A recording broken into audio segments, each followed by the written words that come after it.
So we're back at North Coast Jiu-Jitsu. I wanted to talk to Kyle, further conversations, follow up on the interview, I guess, because you said a lot of great things.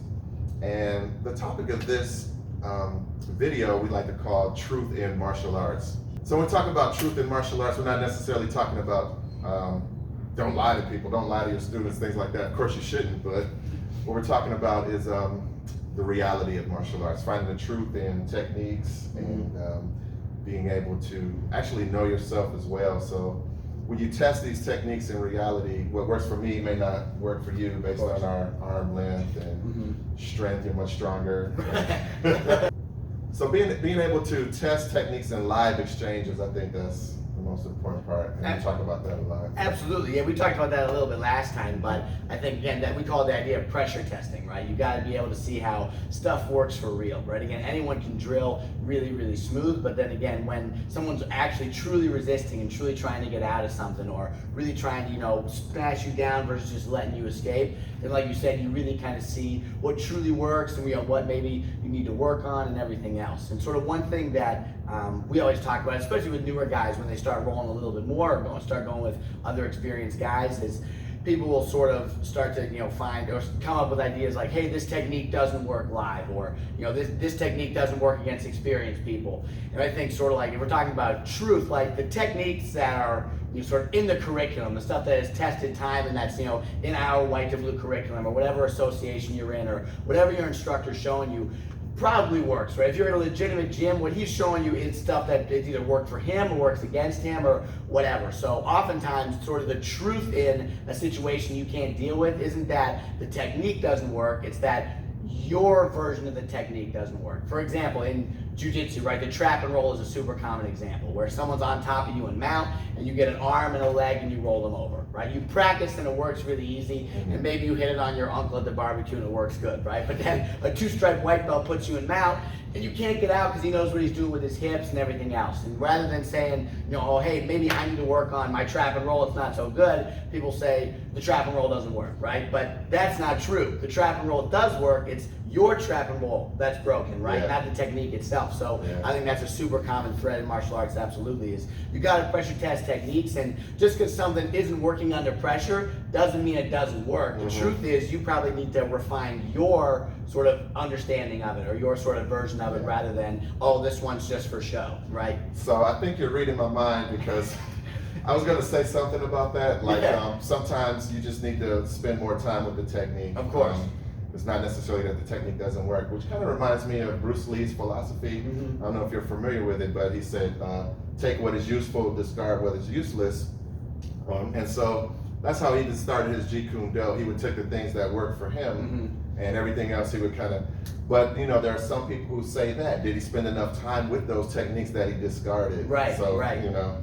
Not to step on any Bruce Lee fans' toes. I mean, I like the guy myself, but but yeah, a lot of times you just have to work it and see if it's a good technique or not. Of course. Yeah. So a lot of times I like to teach arm drag, especially Tai Chi. We do the push hands, and that bringing that arm over and pulling is really useful. So I can really do that in a demo, right? But in live, actual sparring, and even in a competition, I tried one, it didn't work. So the percentage on that is kind of low. So do I give up on that technique? Oh, like I forget the arm drag, or do I just get better at it? I think that's super common, especially again, you drill stuff and it works, and maybe it'll work on this guy but not these three other guys. So it's hard to kind of gauge, like, well, do I have a good arm drag, or is that guy just bad at defending it? They're the guy I can hit on, And I think there's probably again elements of truth in both of those sort of ideas, or like sort of like thought patterns. Well, I can hit it on people that don't know what's coming, or I can't hit it on these people, but like you kind of, again, just kind of have to go back to refining your version of it, right? Just because you can't arm drag everyone in the room doesn't mean your arm drag is bad, right? Plus, I think one thing that is easy to forget, and this is what I tell guys all the time, is again, the truth of the situation is everyone in here knows jiu-jitsu, right? I like to think everyone in here is good at jiu-jitsu, maybe they're not, but everyone in here has at least some skills, right? Whereas again, in a typical altercation, right, again, the more you train martial arts, the less likely you are to get in a fight. I think that's overarchingly true. There's of course, bad Hopefully. apples and Yeah. weird people. Hopefully, but in general, right? Martial arts aren't going to be the people that are getting hammered at the bar and pushing you and wanting to put their dukes up, Very right? true. So the majority of the time, I think real time, if you're hitting something, it's probably going to be on someone with less experience and understanding than someone who's on the mat training 3 to 5 nights a week. At least hopefully, right? Mm-hmm. Maybe you run across a guy in the streets who's got some skills, and then hopefully your arm drag's pretty sharp. But in the room, it's like, hey, I can't scissor sweep. I can't arm drag. I can't hit guillotines on these guys.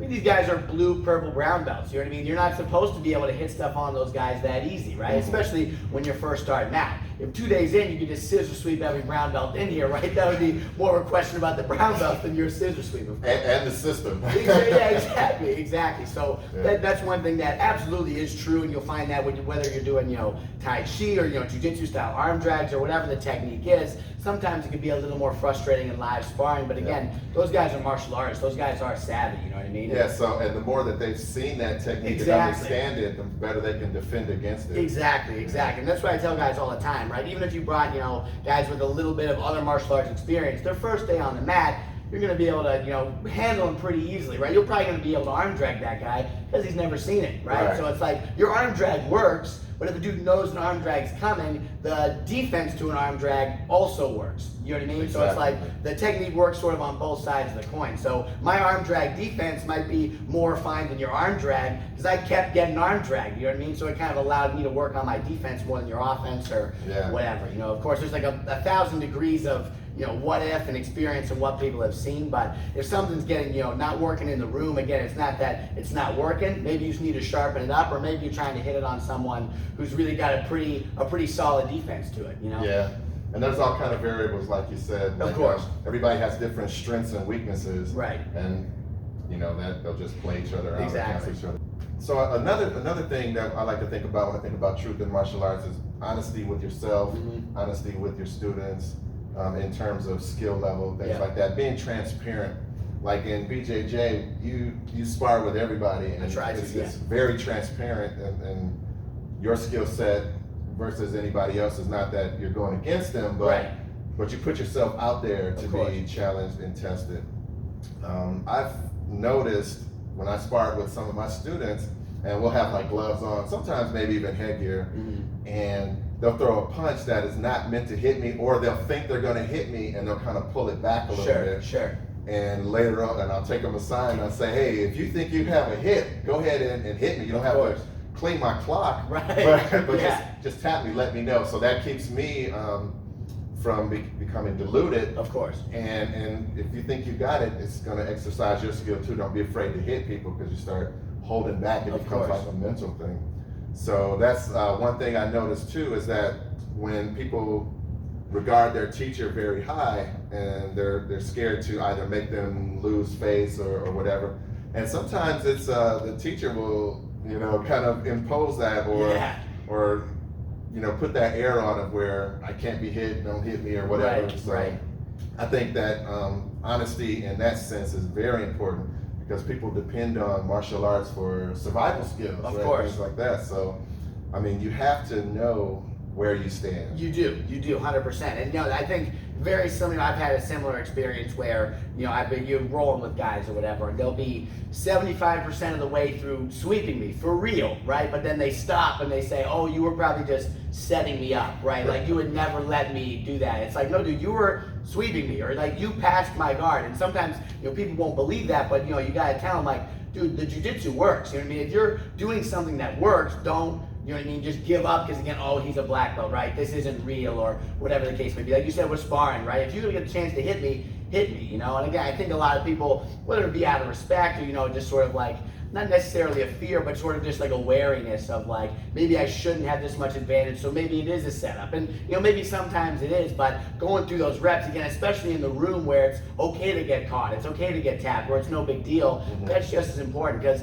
even if I am, or you are, or whoever is setting up something sneaky, if you never see it, you're gonna get caught in it when time counts, right? At a tournament or in a fight or something. That makes perfect sense. Yeah. Exactly. So go through, see it. If you get caught in something, now you know that that's an option, right? You'll be more wary of it before. But if you're always, like you said, pulling punches, you're always super wary, you're not developing your skills, and you're not developing our skills either, right? Any legitimate martial artist, if they're an instructor or a student, wants to get tested and they want to continue to improve, right? I mean, I was fortunate enough to earn my black belt in jiu-jitsu, but there's a famous saying, a black belt's where you really start to learn how to do jiu-jitsu.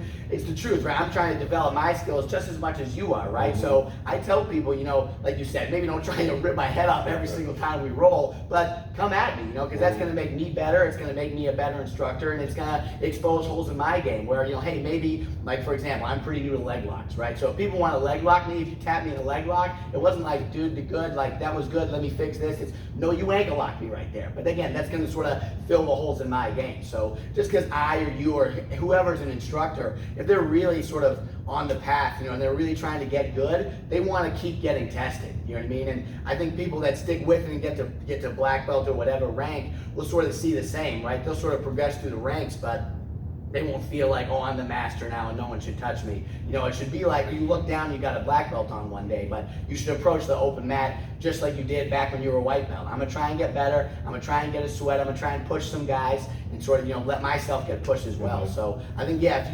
especially if you get to be an instructor, if you want to continue to improve, then you got to have people push you. And like you said, you got to tell them, look, you're not being disrespectful. It's not like, hey, don't come after me because I'm the instructor. I don't want to have anyone see me lose. If you can Kimura me, Kimura me. And now I got to know, man, I got to stop leaving my arm out, So exactly, there has to be that underlying, respect, but also, like you said, truth, because again, if people are just letting me do whatever, and I'm just, just passing, people aren't doing anything to me, I feel like a king in here, but then, some blue belt comes in from another school and he mops me, then people are going to be like, wait, what have we been doing this whole time? So I think it's absolutely necessary for students to push instructors as much as instructors push students. Yeah, and like you said, it just makes you better as a teacher, not just as a martial artist, but it exactly enhances your teaching game. For sure.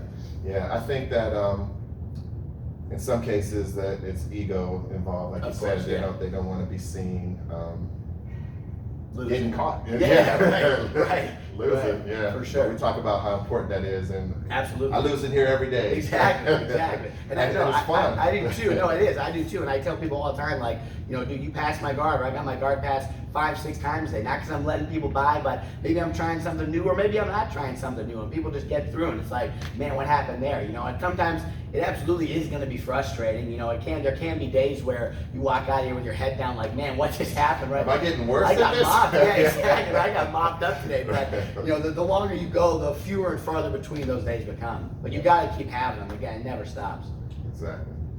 But when people don't interact in the ways that we're talking about, sometimes they don't know that they need to improve, or they don't know where they have, like you said, holes in their game, of course, things like that.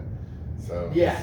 So you always got to be pressure testing, right? That's the biggest thing in any martial art, I think. And again, especially with striking stuff, right? You can't sort of spar super hard all the time, but you got to be touching. You got to sort of see again under at least a little bit of live pressure what works and what doesn't, right? Yeah. GSP was just on the Rogan podcast, and he gave a funny quote that was, "Everyone's a champion on the pads," right? Because again, you can look smooth and smooth as the world, but then if you start sparring and getting lit up, then again, that's an issue. So you got to pressure test, and you got to sort of see what works and what doesn't. And one thing that I always try to, tell people that maybe are more experienced, rolling with a new guy or something, that I always try and focus on is, I'm not rolling to kill everyone every time that I roll.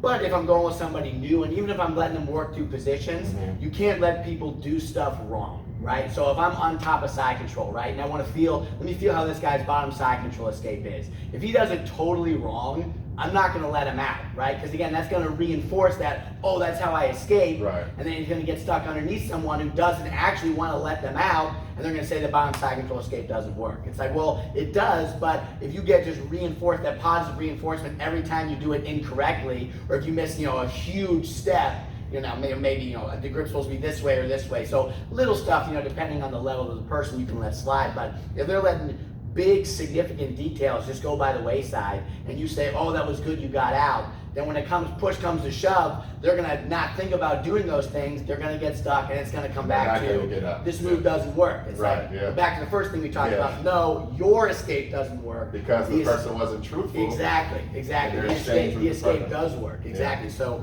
you got to let people work, but again, just letting people get bad reps, or like you said, giving people that false sense of confidence in a technique that they're not doing right, is only going to hurt them. You know what I mean? It's like you might think, oh well, I'm being nice, I don't want to smash them. It's like, no, you're saving them future smashings by smashing them now. You know what I mean? If they're not doing it right. Yeah, makes perfect sense. For sure. Yeah, and that live interaction too, like even like with striking, like you said, you could be a monster on the pass, but there's no movement, there's no distancing and timing, so you have to have certain distances, you have to be able to coordinate and move through those distances, and your opponent is always going to have like a random interaction. You never know what they're going to do, so you have to be able to react, and that's what's important about this type of truth in martial arts, because in the street you never know what a person's going to do, especially untrained. Like you get somebody in here who's fresh, and they're not going to do a jiu-jitsu move, they're going to do whatever their natural ability is or what they feel, and it's going to be something that you can't account for. So unless you're experiencing those things, then you need to feel that unpredictability sometimes. You know, like a brand new guy is sometimes harder to roll with than a 2-3 stripe white belt, right? Because again, those guys are good, they've got legitimate skills, but they get predictable, right? Because now they're doing jiu-jitsu, and now they know I'm supposed to post here, or these are sort of the positions I'm supposed to be in. So as an experienced guy, you can kind of set them up a little bit easier, and again, it's a little bit more predictable. It's a little bit easier to jiu-jitsu. Right. It's a little bit easier for guys to sort of get set up that way, right? Someone, again, who's new but knows how to do jiu-jitsu, because now we're playing the game, right? But when a new guy comes in and he's just going crazy, right? And I think he's going to do this, but instead he spins around and jumps and grabs my head, then it's like, oh man, can I get out of a headlock now? Or can I really sort of jiu-jitsu my way out of this, versus I know if I do this, he's going to put his hand here, and then I can stuff this and throw my legs up. That's where it starts getting kind of YouTube-y, right? But when a new guy comes in and he just wants to beat you, he just wants to pin you by any means necessary, that's the true test, right? Because again, that's the guy we're training for at the end of the day. Some people have different aspirations, competition or self-defense or whatever, but at the end of the day, that's the guy who I'm training to beat. The guy who's going to go crazy and by any means necessary try and crack my neck or choke me out or whatever. So that's the dude I really like to test it against, right? Hey man, the big wrestler came in and put me in a headlock and I was able to get out, right? If I hit some cool like X-guard sweep on a brown belt, that's awesome, right? But at the end of the day, I'd rather be able to get out from underneath a 200-pound football player than hit some cool De La Riva stuff. Yeah. I mean, that's exactly the same type of stuff that I talk about. You really have to go with people who are trying to defeat you, trying to move or control you for real. For sure. Not just in the demo where, of course, this is what I will do, you'll do that, and so I think people get caught in that, they get stuck in that, and then they'd probably be in for a surprise if something were to really happen. Exactly. And you can only teach so many ways. If you're showing a move, you can't talk about every single possible what if, of course. So you can show, hey, this is probably the most likely response, or this would be, maybe the intelligent response from the bad guy. But as you know, especially when people are first starting with martial arts, or even advanced guys, people don't always give you an intelligent response, right? But sometimes that'll work because I'm waiting for A, and they give me letter F on the reaction chart, and they grease out because I wasn't ready for it at all. So yeah, you got to be ready for anything. Yeah. Another thing, one last thing, is people like kind of copying techniques and seeing techniques without really knowing the intricacies of that technique. So I actually did a workshop a couple years ago where I was doing a brush knee move and kind of showing how you can turn it into a throw. And I saw people doing it, and it looked pretty dangerous. They were doing it, how they could get caught just because of this one little detail that was missing. And so if you don't mind, maybe we can go over to the mat and kind of show that. For sure. All right, let's do it. Cool, man. Nice, dude. So in Tai Chi, we have a move called brush knee, and in one of the workshops, I kind of taught something that I, quote unquote, invented. Of course, there's nothing new under the sun, but it was just me thinking. So in actual form, there's almost like a brushing of the knee and the palm coming forward simultaneously. So maybe in theory, if Kyle was punching, maybe I could kind of block, actually punch like a straight punch, Maybe I could lead it across, and as I deflect down, kind of strike or push him in his face or things like that. Go ahead and throw like a real punch.